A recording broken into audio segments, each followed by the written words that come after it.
Hola mis hermanos y mis hermanas, bienvenidos a mi programa La Buena Nueva con el Padre Bernardo Moncada.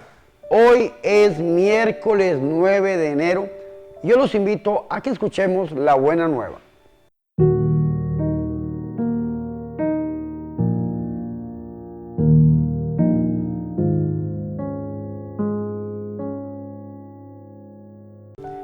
El Señor esté con ustedes. Proclamación del Santo Evangelio de nuestro Señor Jesucristo, según San Marcos. En aquel tiempo, después de la multiplicación de los panes, Jesús apremió a sus discípulos a que subieran a la barca y se dirigieran a Betsaida, mientras él despedía a la gente. Después de despedir, se retiró al monte a orar. Entrada la noche, la barca estaba en medio del lago y Jesús solo en tierra. Viendo los trabajos con que avanzaban, pues el viento les era contrario, se dirigió a ellos caminando sobre el agua, poco antes del amanecer, y parecía que iba a pasar de largo. Al verlo andar sobre el agua, ellos creyeron que era un fantasma y se pusieron a gritar, porque todos lo habían visto y estaban espantados. Pero él les habló enseguida y les dijo: ánimo, soy yo, no teman. Subió a la barca con ellos y se calmó el viento. Todos estaban llenos de espanto, y es que no habían entendido el episodio de los panes, pues tenían la mente embotada. Palabra del Señor.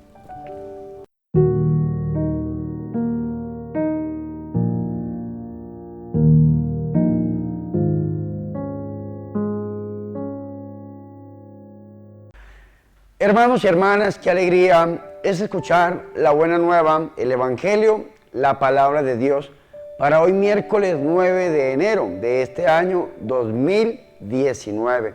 Hoy hemos escuchado una parte del Evangelio de San Marcos en el capítulo 5, versículo 45 al 52, donde nos dice a nosotros que después de la multiplicación de los panes, el Señor apremia a sus discípulos, los llama para que ellos suban a la barca mientras Él despide a la gente.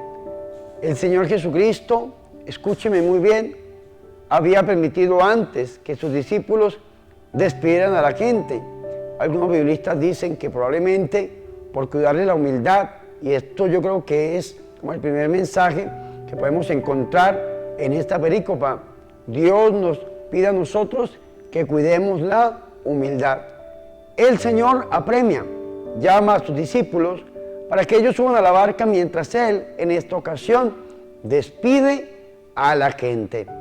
El Señor se queda despidiendo a la gente, los discípulos se van a la barca, suben al mar, entran en el mar, Él despide a la gente y se retira después para hacer oración. Yo creo que este es el segundo mensaje que nos puede regalar a nosotros el evangelista hoy. Debemos de tener y vivir una vida de oración. Y el referente de toda oración cristiana es nuestro Señor y Salvador Jesucristo. Debemos aprender de Él. El Señor Jesucristo se retira. El Señor Jesucristo se va un poco aparte de los demás para tener ese encuentro íntimo y personal con Dios. Nosotros también lo tenemos que hacer. También tenemos que buscar momentos de retiro. Tenemos momentos de aislarnos un poco del ruido, de la sociedad, para tener ese encuentro con Dios a través de la oración. Iluminados por el Evangelio de San Mateo, en el capítulo 5, capítulo 6, podemos nosotros aprender también qué es la oración. Y la oración es la ley del eco.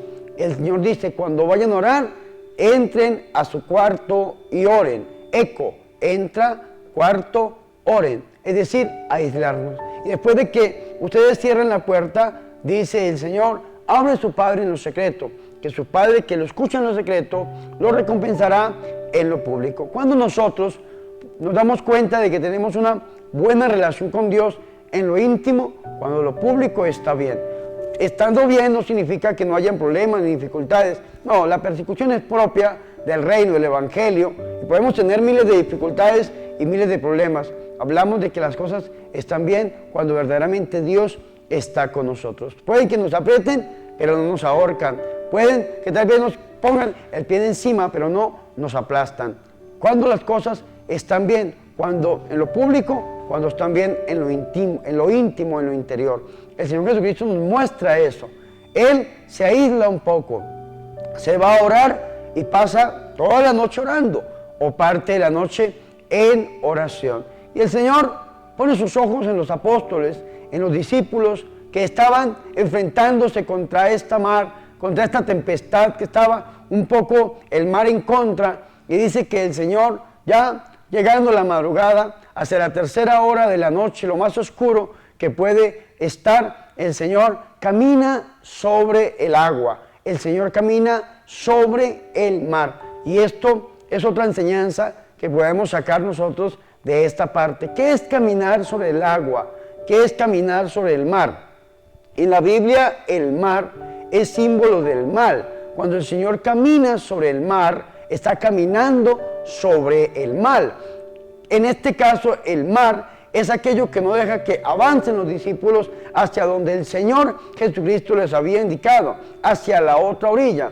Y sin embargo, este mar que no dejaba avanzar a sus discípulos en ese envío, en esa misión que el Señor les había dado, los estaba deteniendo. Este mar es el mal que no permite que estos discípulos avancen en su acción misionera, en su acción pastoral. Y sin embargo, el Señor camina sobre el mar y se acerca a los discípulos. Ellos estaban llenos de miedo.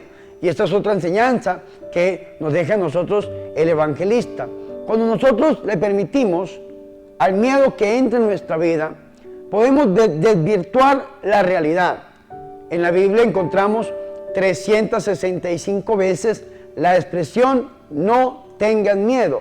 Dicen los biblistas, una para cada año. Es un consejo que el Señor nos da a nosotros. Primera de Juan, en el capítulo 4, versículo 15 en adelante, dice, no tengan miedo. En el amor no hay temor. El amor pleno echa fuera el miedo, echa fuera el temor. Y yo creo que nosotros debemos tener esto muy en cuenta.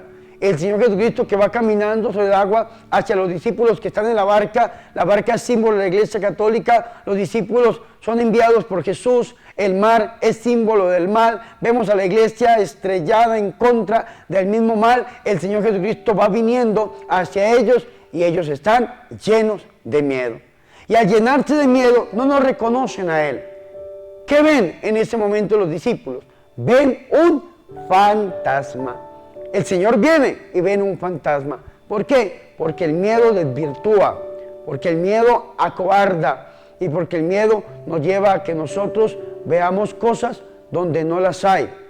Un ejemplo, hay personas que tienen algún problema, X o Y dificultad, y entonces las personas en lugar de irse a la iglesia, se van para donde un brujo, una bruja, un hechicero, un adorador del demonio, se van para una botánica o una persona que trabaja con el mal.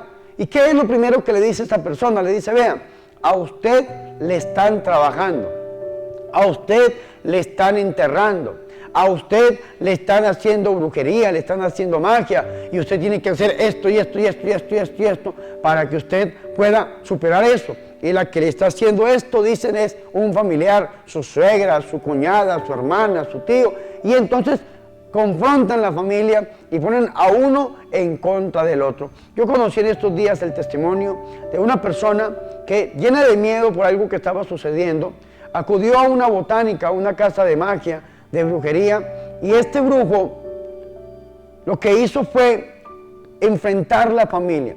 Le dijo a esta mujer, vea, a usted le están haciendo brujería y es una hermana suya. Y esta mujer empezó, dice que para defenderse ella, a hacerle brujería a la hermana. Claro, cuando la hermana sintió eso tan horroroso que le estaba pasando, acudió a donde el mismo brujo, y el brujo le dijo, vea, su hermana es la que le está haciendo brujería, y empezaron esos familiares a hacerse brujerías unos a otros, según ellos, por defenderse. ¿Por qué? Esa es la razón del miedo. No tengan miedo, dice el Señor y Salvador Jesucristo, soy yo, no tengan miedo. Hermanos y hermanas, ese mensaje que nos lo dijo el Señor, ese mensaje que lo repitió el Papa San Juan Pablo II en muchas partes del mundo, en especial cuando llegó a México, no tengan miedo ábrale su corazón a Jesucristo. Esto es lo que nosotros debemos hacer, abrirle el corazón a nuestro Señor y Salvador Jesucristo, porque el amor pleno, el amor verdadero que es Dios, expulsa y disipa todo miedo, disipa todo aquello que no le da gloria a Dios en nuestra vida.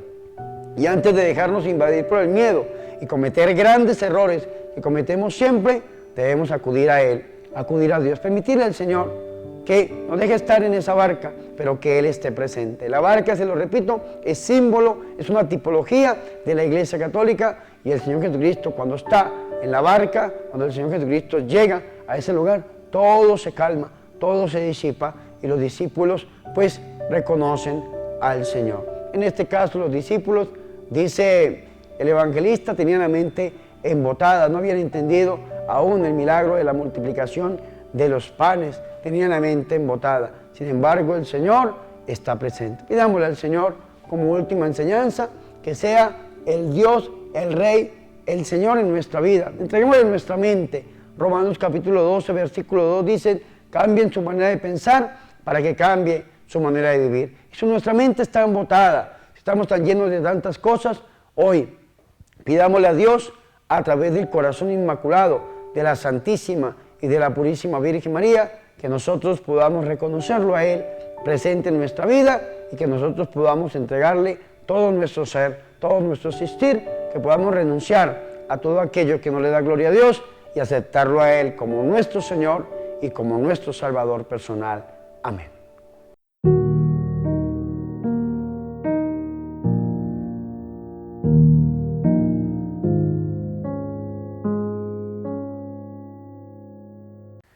Ahora, mis hermanos y mis hermanas, yo los invito a que hagamos oración y quiero proponerles esta oración para santificar el día, tomada de este libro, Oraciones para todas las ocasiones.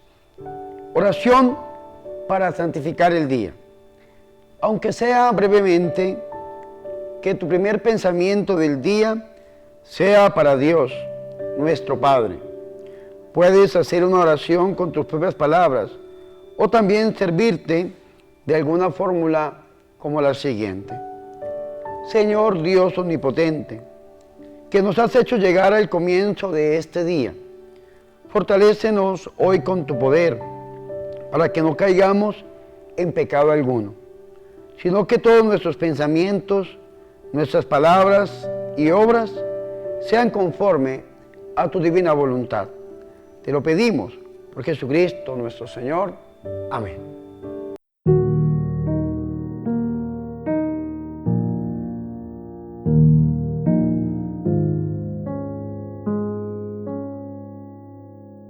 Hermanos y hermanas, hemos llegado al final de este programa para hoy, miércoles 9 de enero. Qué bendición poder iniciar este año, mis hermanos, con la palabra, con la buena nueva. Yo quiero agradecerles a todos ustedes por seguir esta misión. Gracias a todos los hermanos que se unen a través de sus oraciones y de sus donaciones para seguir extendiendo el reino de Dios a través de estas redes de comunicación social.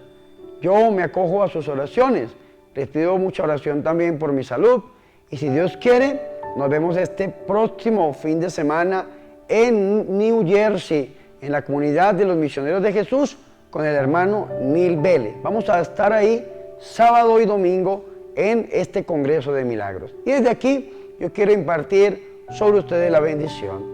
El Señor esté con ustedes. Y la bendición de Dios Todopoderoso, Padre, Hijo y Espíritu Santo, desciende sobre ustedes y los acompañe siempre. Amén.